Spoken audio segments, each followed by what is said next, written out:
I would like to take a step back though and say that additive and subtractive EQing is the same thing, right? So let's take a more broad stroke perspective here. If you reduce something on the side, if you imagine a reduction, on the sides of that reduction are boosts, right? That's how phasing works. So if you're reducing 2K, you're getting more 3K. So your ears are hearing more 3K because of your reduction, right? So it's just an approach. To me, it's an approach, right? My approach is subtractive because a lot of producers are very additive in the way that they make records. These days, 9 out of 10 records are just aggressive in the mid-range or the low end or the high end. It's just aggressive somewhere or everywhere. Well, it's also the philosophy of like, I can't hear that, make it louder. That's I mean, that's my instinct, you know, producing, mixing, whatever, which isn't the way you should always be doing it. But just like, I can't hear that, turn it up. Instinct, it's a very human instinct. That's why people if you're watching Netflix, you turn up the volume when you can't hear something. You can't say, like I could say when I'm on my Sonos, like surround sound and the vocal's not coming through, damn, I wish there was a bit more 2K in this. You know, like we're just going to turn up the volume, though. Yeah. There's no EQ curve on this thing. But when you're a mixer or you're a producer or you're a sound designer, you're a mastering engineer, you're any sort of record maker, you have control over these bands, right? That's what a band is on an EQ. So when I'm reducing one band, my brain and all of ours subconsciously hear the addition of the reduction elsewhere, right? So let's just start there. When you say more of which one, it doesn't really matter.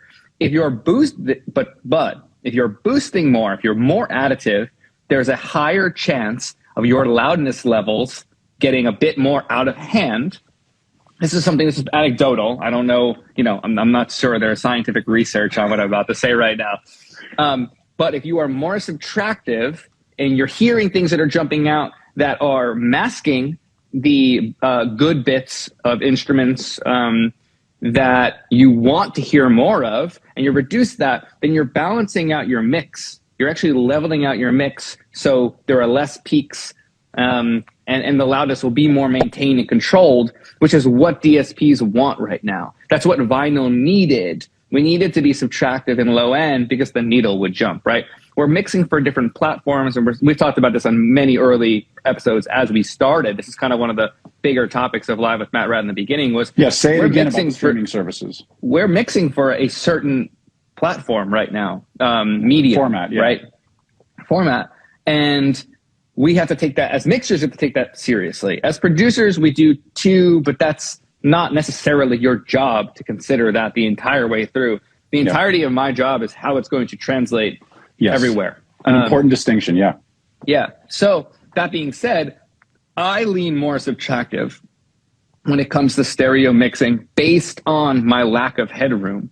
I can create more depth, a more 3D experience when things are a bit quieter, and I can subtract some harshness out of things. Like if you take upper mid-range out of effects, and this is an example, and leave that upper mid-range in the dry signal, you are therefore going to set the effects back in space and let the dry signal of the lead vocal be more upfront. Another way to do that would be boosting upper mid-range in the lead vocal, but that's going to create harshness. Things that the DSPs will turn down, make our ears compress internally, causing us to have pain, and turn our car stereos down instead of up, right? Like there's a lot of moving parts here. So that reverb sitting back, you can also equate that to like any other aspect of a mix. If you want something to sit back, you take more of that presence out. Yeah. You filter up some of that bottom, that proximity, and you push it back, right? So that's subtractive for a reason. And the other way to do it is just turning it up. Thanks for watching.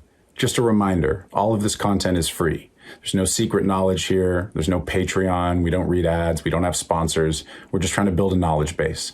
All that we ask in return is that you share it with somebody. Thanks so much.